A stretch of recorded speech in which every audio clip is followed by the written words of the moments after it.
On the edge of the Giza Plateau, where golden sands meet the horizon, one figure has watched the world for thousands of years. The Great Sphinx of Giza, carved from the limestone bedrock itself, stretches more than 240 feet in length and rises nearly 66 feet high. For more than 4 millennia, it has faced the east, steady and unblinking, as the sun rises day after day. Time has scarred its body and worn its face, yet it still radiates a silent majesty as though guarding something more than stone. To the ancients, it was never only a statue. They called it Horemachet, Horus on the horizon, a guardian linked to the divine and to mysteries of the afterlife. Over centuries, poets, pilgrims and scholars have stood in its shadow, each sensing that the Sphinx is more than a monument. It is a sentinel, watching over secrets not yet revealed. Between its massive paws rests a granite slab known as the Dream Stele. Placed there more than 3,000 years ago, it tells of a young prince who slept in the Sphinx's shade and dreamed that the great figure spoke to him. In the dream, he was promised kingship. If he cleared away the sands that had buried its body, the prince obeyed, and the dream came true. The stele still stands, weathered but enduring, a reminder that even in ancient times the Sphinx was tied to mystery, power and destiny. As centuries passed, the desert reclaimed the monument again and again. For long stretches, only the head remained visible above the dunes, leaving travellers to wonder at its origin and meaning. When Napoleon's army arrived in Egypt at the end of the 18th century, they sketched a sphinx nearly swallowed whole by sand. Later excavations revealed its body once more, yet the questions that haunted earlier ages were never fully answered. Modern tools have only added to the intrigue. Scientists have brought radar, seismic sensors and other instruments to the plateau, listening to the stone beneath the statue. At times they recorded strange anomalies, echoes hinting at spaces where solid rock should have been.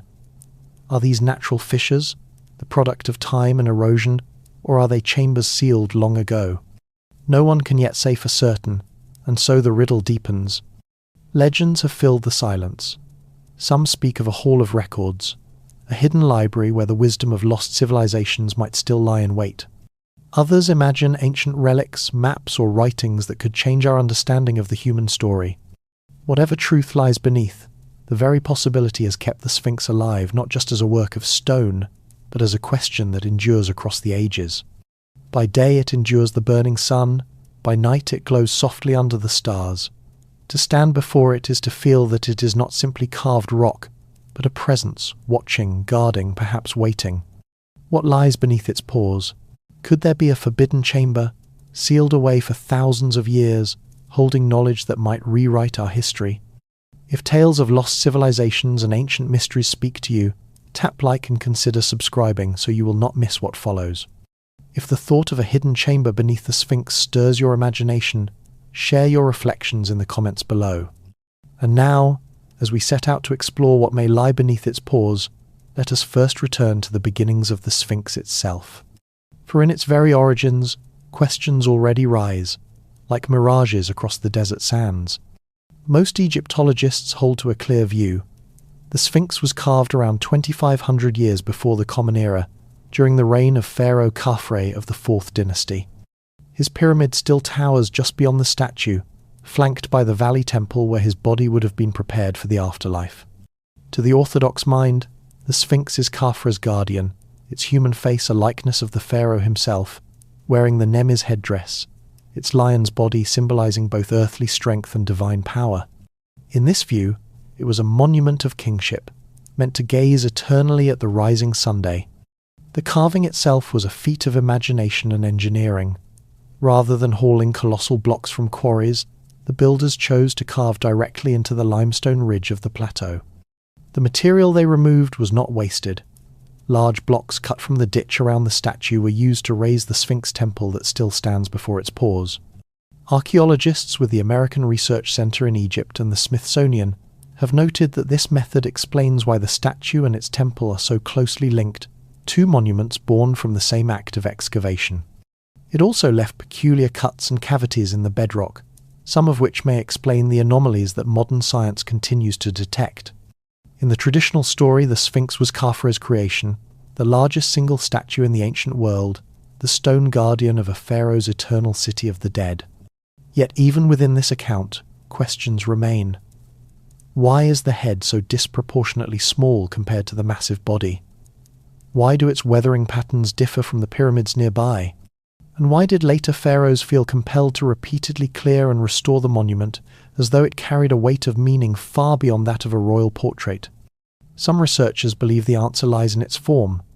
The Sphinx crouches with the body of a lion, the most powerful creature known to the desert.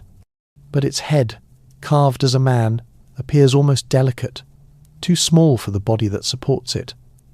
Could it be that the Sphinx was once entirely leonine, its face later recut into the likeness of a pharaoh?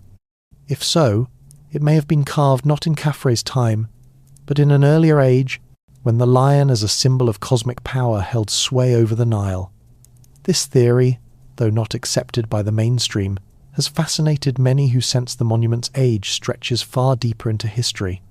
The most striking challenge to the orthodox timeline came in the early 1990s.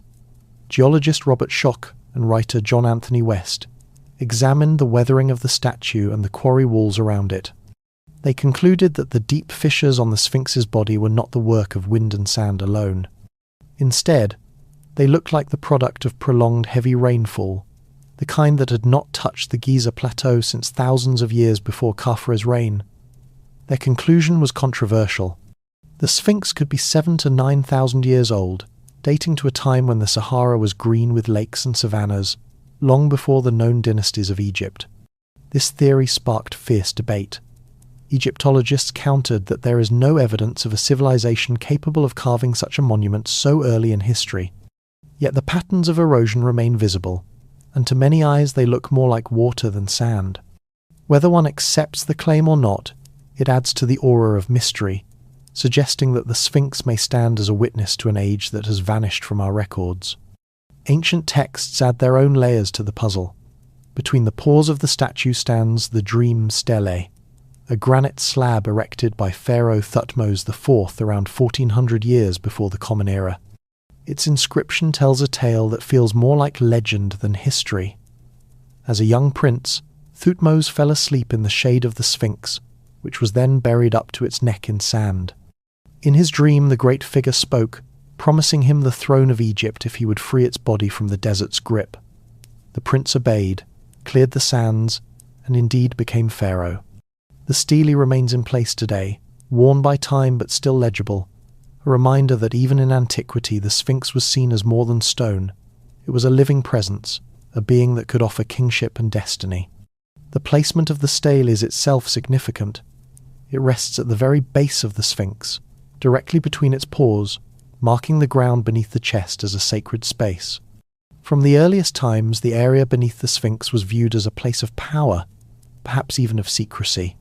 Whether one takes the story as literal or symbolic, it shows that Egyptians of the New Kingdom believed the Sphinx had a hidden role tied to rulership and mystery. Over the centuries, the sands returned again and again. By the time Napoleon's army marched into Egypt in 1798, only the head of the Sphinx was visible above the dunes. Soldiers sketched and painted the strange colossus, its body completely buried, as if the desert itself sought to guard the secret at its feet. It was not until the 19th and 20th centuries that excavations uncovered the body once more, allowing archaeologists to study its weathering, its quarry marks, and the temples around it. The Sphinx was not forgotten during the long years it lay buried. Pharaohs of the New Kingdom undertook restorations, repairing its stonework and placing offering tables nearby. Inscriptions from this period speak of the Sphinx as a divine guardian, linked to the sun god Ra and to Horus the falcon. Lions also held symbolic power in Egyptian thought, representing cosmic order and royal might. In this way, the Sphinx embodied the union of man, beast, and god, a figure that could never be reduced to simple stone. Thus the origins of the Sphinx stand at a crossroads.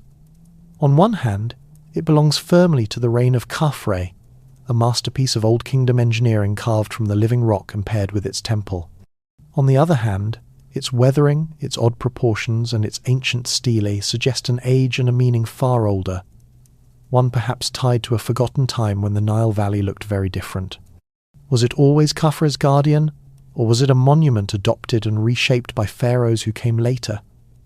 Was it the work of Old Kingdom masons, or the inheritance of a lost civilization whose traces have all but vanished? These questions have no simple answers, and the sands of Giza continue to keep their secrets. But where archaeology leaves uncertainty, modern science offers new tools.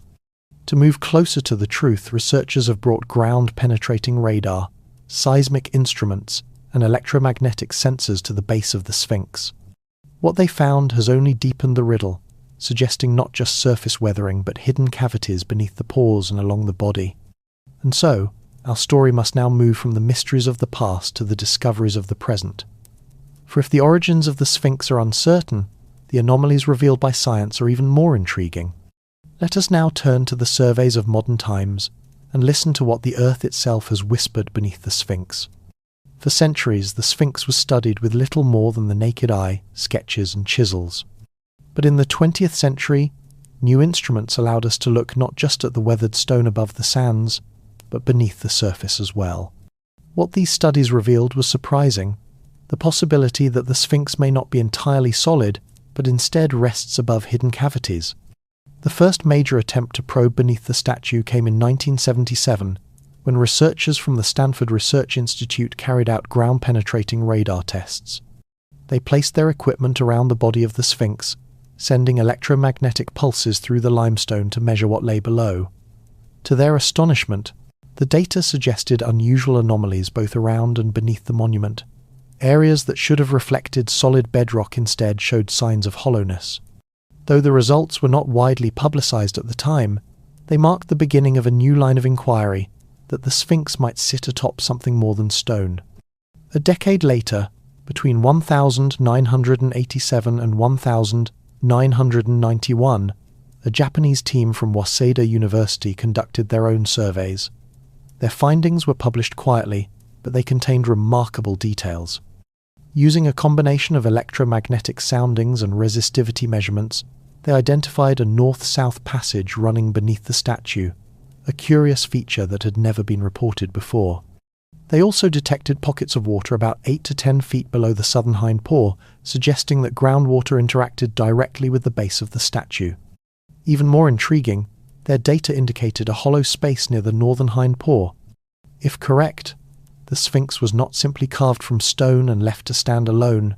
Beneath its colossal frame were voids whose purpose and origin remained unknown.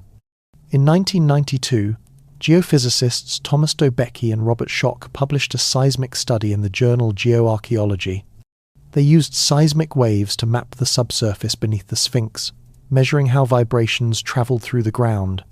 Their analysis revealed the presence of a rectangular cavity beneath the front paws, directly where legends had long claimed something might be hidden. Unlike natural fissures, which tend to be irregular, this space appeared geometrical, its shape more suggestive of human construction. To those already inclined to believe in a forbidden chamber, it was tantalizing evidence that such a room might actually exist. The idea of passages within or beneath the Sphinx was not entirely new. In 1980, Egyptologists Mark Lehner and Zahi Hawass documented what they called the Rump Passage. Hidden at the rear of the statue, this narrow shaft measured about 4 feet wide and appeared to descend into the bedrock. Tool marks and footholds were visible on its sides, showing that it had once been worked by human hands. Yet the passage did not lead to treasure or chambers. Instead, it ended abruptly in a cut-off pit at the level of the groundwater. Later restorations covered the shaft with limestone masonry, sealing it. Still, its very existence proved that tunnels had indeed been carved into or around the monument in the past. Other shafts and pits have been documented as well, many catalogued by modern projects such as the Madain project. Among them are the Eastern Shaft, the Keyhole Shaft, and Shaft C, each with uncertain origins. Some may be natural cracks widened by erosion, others bear the hallmarks of deliberate carving. Distinguishing the natural from the man-made has proven difficult, especially when centuries of flooding, sand, and restoration have altered their shapes.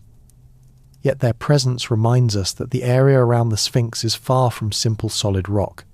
It is riddled with cuts, tunnels, and depressions that may conceal more than has yet been revealed. In 1987, newspapers reported on high-tech probes that had been deployed on the plateau. These instruments, designed to detect changes in electrical conductivity, recorded anomalies beneath the eastern side of the Sphinx, about 6 feet below the surface. Though the results were fragmentary, they added to the growing list of surveys suggesting that hollows or chambers might exist beneath the statue. One of the challenges researchers face is the presence of groundwater beneath the Giza Plateau. A 2019 study by Scharafeld and colleagues examined how rising water tables affect the stability of monuments like the Sphinx. They found that groundwater lies about 15 meters below the surface in the area, interacting with the bedrock and weakening its lower layers. This means that any attempt to excavate beneath the Sphinx would risk destabilizing the monument. For this reason, Egyptian authorities have been cautious, reluctant to permit digging in places where the foundations could be compromised. To some, this is a reasonable act of preservation. To others, it looks like deliberate avoidance, a way of keeping possible discoveries hidden. When all these surveys are viewed together, a pattern emerges. Radar tests, seismic readings, electromagnetic probes, and on-site excavations all point to the same conclusion. There are cavities, passages, and voids in and around the Sphinx.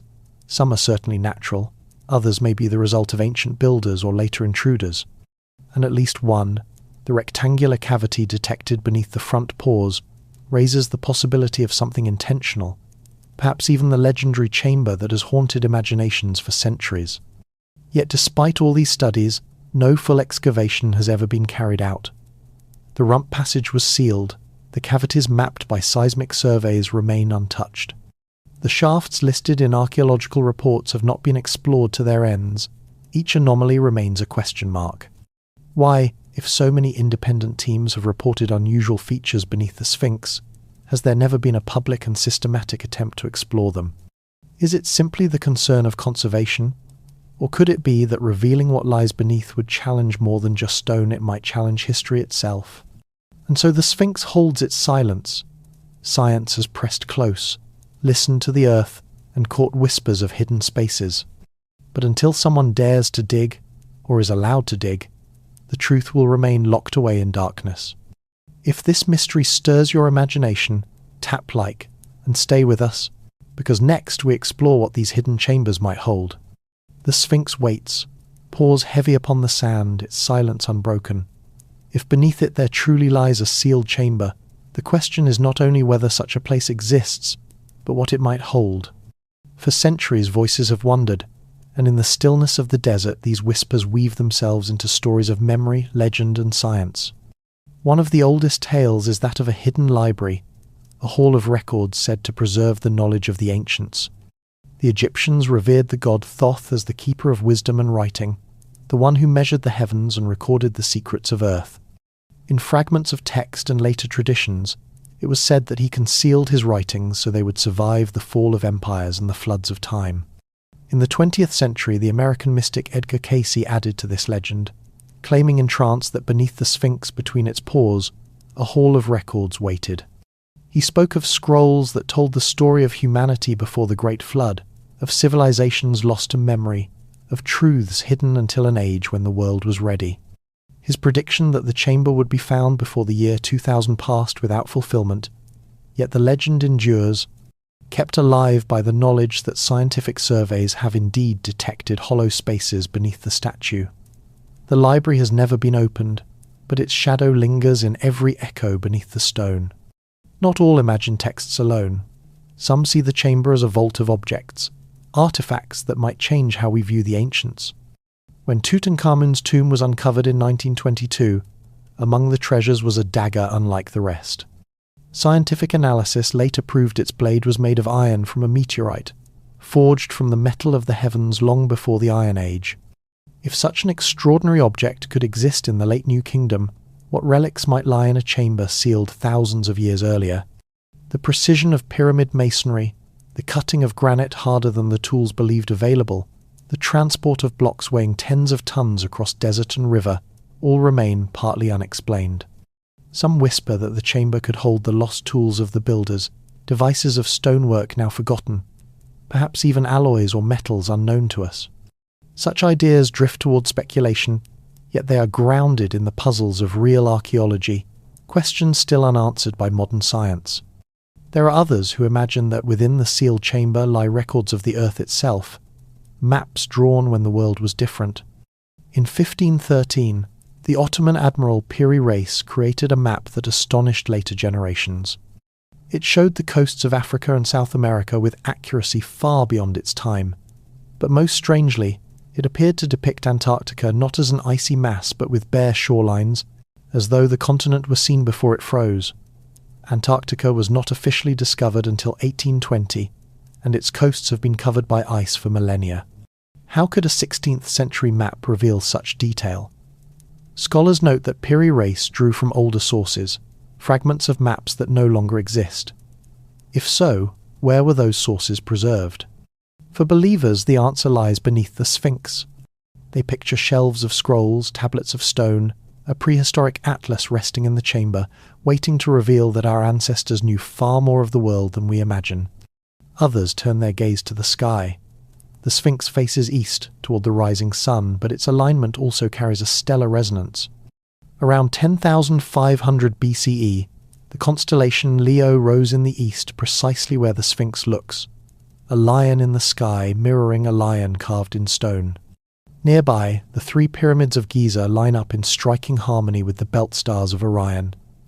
These correlations have led many to believe the builders encoded celestial knowledge into their monuments. If the chamber beneath the Sphinx exists, it may hold writings that explain these alignments, records of astronomy that span cycles of precession across thousands of years. Such knowledge would not only rewrite Egyptian history, but expand the story of human understanding of the cosmos. There are details that give these speculations weight. Photographs from earlier excavations show an opening at the rear of the Sphinx, later sealed with blocks and cement during restoration. Officials have described it as a natural fissure, yet the fact remains that it was once open and is now closed. Preservation may be the reason, or perhaps protection of something more. The idea that a real passage was deliberately hidden adds to the sense of a forbidden space, a place not meant for all eyes. For some, this is the heart of the mystery. The chamber may be forbidden not because it does not exist, but because its contents would be too disruptive. If within are records of civilizations older than Egypt or Sumer, the foundations of our history would shift. If there are warnings of past cataclysms, stories of floods and fires that ended earlier worlds, they might unsettle not only historians but faiths and cultures built on present narratives. In this view, the chamber remains sealed, not by accident but by design, kept closed until a time when its revelations can be born. Beneath the Sphinx, one of the most plausible possibilities is that of a ritual deposit. At Giza, archaeologists have uncovered vast boat pits beside the Great Pyramid. Khufu's solar boat, more than 40 meters long, was dismantled, carefully stored and sealed in limestone until its discovery in 1954, and a second was excavated in 2021. These finds prove that Egyptians were willing to carve enormous hidden spaces to preserve sacred objects for eternity. If the pharaohs placed vessels beside their tombs, perhaps a votive craft or other ceremonial equipment was entrusted to the care of the Sphinx itself. Another precedent lies in the cachettes of temples. At Karnak in 1903, Georges Legrain uncovered a buried hoard of more than 700 stone statues and over 17,000 bronzes, all deliberately concealed beneath the courtyard of the Great Temple. The act of hiding such an immense collection was not accidental, but part of a ritual cycle of renewal and concealment. It reminds us that Egyptian priests often chose to seal sacred items underground, away from the eyes of the world. If a cavity exists beneath the Sphinx, it could be a similar repository of ritual objects and images once central to its cult. There is also the possibility of sacred remains. Egypt's catacombs at Saqqara and elsewhere contain tens of thousands of animal mummies, ibises wrapped in linen, bulls interred as manifestations of Apis, and even rare giant scarabs. These votive offerings filled underground galleries, serving as gifts to the gods. The Sphinx, with its leonine body and connection to divine kingship, may have been linked to rituals of the lion or the Sunday. A hidden chamber beneath its paws could therefore hold mummified animals, guardians preserved in darkness for millennia. And if you feel these possibilities are as convincing as they are mysterious, stay with us and press like, so we know you are still here on this quiet path. As the 20th century drew to a close, the Sphinx found itself at the heart of a new kind of excavation, not of sand but of argument. Where chisels and brushes once worked, microphones and cameras now crowded. The mystery had shifted from stone to speech, from fissures in limestone to cracks in consensus. In the 1,990 seconds, the Association for Research and Enlightenment, founded by the followers of the American mystic Edgar Cayce, returned attention to the monument. Cayce had spoken of a hall of records lying between the Sphinx's paws, and his organization supported projects in the hope of discovering it. Teams placed instruments around the statue, readings were taken, and rumors spread that unusual signals had been found. Yet when the work ended, the full details never appeared in public reports. For those who believed, this silence was confirmation. Something had been glimpsed but suppressed. For skeptics, it was only further proof that enthusiasm had outpaced evidence. The voice that most firmly opposed the speculation was that of Zahi Hawass, Egypt's formidable guardian of antiquities. To the world he declared in interviews and documentaries that there was nothing hidden, no chamber, no library. In a 1997 broadcast, he dismissed the very idea of secret rooms as fantasy. In the years that followed, he repeated his stance with increasing force, describing theories of hidden chambers as nonsense, distractions from the real achievements of Egyptian civilization. To supporters, he was defending the truth against sensationalism. To critics, his insistence sounded like a wall built to protect something more than stone. Mark Lehner, the American Egyptologist who spent decades at Giza, approached the debate with different tools but a similar conclusion. Through the work of Ancient Egypt Research Associates, he mapped the plateau in exquisite detail, traced the lives of the pyramid builders, and documented the weathering of the Sphinx block by block. For Lehner, the monument was extraordinary enough without hidden chambers. He explained anomalies as natural features of the limestone or the product of ancient repair. His work, careful and precise, became the foundation of the mainstream position. The Sphinx was remarkable, but it was already known. Outside of academia, however, the whispers only grew. Writers such as Graham Hancock wove the Sphinx into sweeping stories of lost civilizations. His Fingerprints of the Gods reached a global audience in the mid-1990 seconds, suggesting that the monument preserved evidence of knowledge from an age long before Egypt. Television programs picked up these ideas, blending legend and speculation, and soon the Sphinx was a household riddle once more. In these retellings, every denial by officials only sharpened suspicion. If there was truly nothing, why not allow deeper exploration? If no chamber existed, why did the subject provoke such strong refusals? The Egyptian government's stance added fuel to the fire. Officials stated that excavation beneath the Sphinx was far too risky. The bedrock was fragile, the monument already scarred by centuries of erosion, and any tunneling might endanger its survival. Many scholars agreed with this concern. Conservation was a priority, and the Sphinx was irreplaceable. Yet to the wider public, repeated refusals sounded like something else, concealment. The decision not to dig seemed in itself an act of sealing, and so a paradox emerged. The effort to protect the statue also deepened the aura of secrecy around it.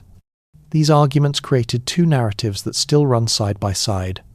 One speaks of caution, conservation, and the responsibility to guard a world treasure. The other speaks of suppression, hidden truths, and knowledge too dangerous to reveal. Both find evidence in the same silence, the fact that the ground beneath the Sphinx remains unopened, its anomalies unresolved. In this way, the Sphinx has become more than stone. It has become a mirror. To some it reflects prudence, to others, control. To some it proves the endurance of ancient craftsmanship, to others, the persistence of ancient secrets. The debates of the 1,990 seconds and 2,000 seconds ensured that for millions around the world, the monument is remembered not only for what it shows, but for what it withholds. And so the Sphinx endures, guarded by two kinds of silence. One is natural, the silence of rock carved and weathered by time. The other is human, the silence of decisions, Reports not published, passages sealed, questions left unanswered. Together they form a double veil, wrapping the statue in stillness that is both protection and mystery. Beneath that weight, the Sphinx presses its paws into the plateau, patient as ever, a guardian not only of the desert but of the waiting itself. Night settles over the plateau, and the Sphinx stands as it has for thousands of years, its vast body pressed into the limestone, its gaze fixed on the horizon. The desert grows quiet, yet even in stillness there are whispers. Some explorers have written of a curious sound when they tap the stone near the base, a hollow resonance, as if beneath the paws the earth itself was not entirely solid. Such echoes are not proof, but they linger in the imagination, an audible reminder that silence can sometimes speak. Perhaps that is why the Sphinx continues to haunt us. It is more than a monument of stone, it is a question waiting in the dark, a question whose answer might be too large for us to hold. Across history, chambers have been sealed, scrolls hidden, words locked away not because they were false, but because the world around them was not yet prepared. Truth itself can be fragile. It must arrive at the right time, or risk shattering what people believe about their past and their place in the universe. The Sphinx embodies this paradox. It guards not only the dead, not only the temples of kings, but also the possibility of knowledge too powerful, too disruptive to release. Its paws rest on the sand like the lid of a chest that has not yet been opened. The echoes, the anomalies, the sealed passages, each is a fragment of a story still untold. If one day the chamber is opened and the contents revealed, will it be fragments of ritual, offerings to a forgotten god, or relics of a civilization lost to time? Or will it be something greater, words and objects that force us to rethink everything we know of human history? For now, the chamber remains closed, the desert night unbroken, the guardian silent. If the forbidden chamber beneath the Sphinx were unsealed, would we discover truths that reshape our history, or truths that we are not yet ready to bear? If you have stayed with us through this quiet journey, let us know with a gentle like, or leave a thought in the comments to keep the mystery alive.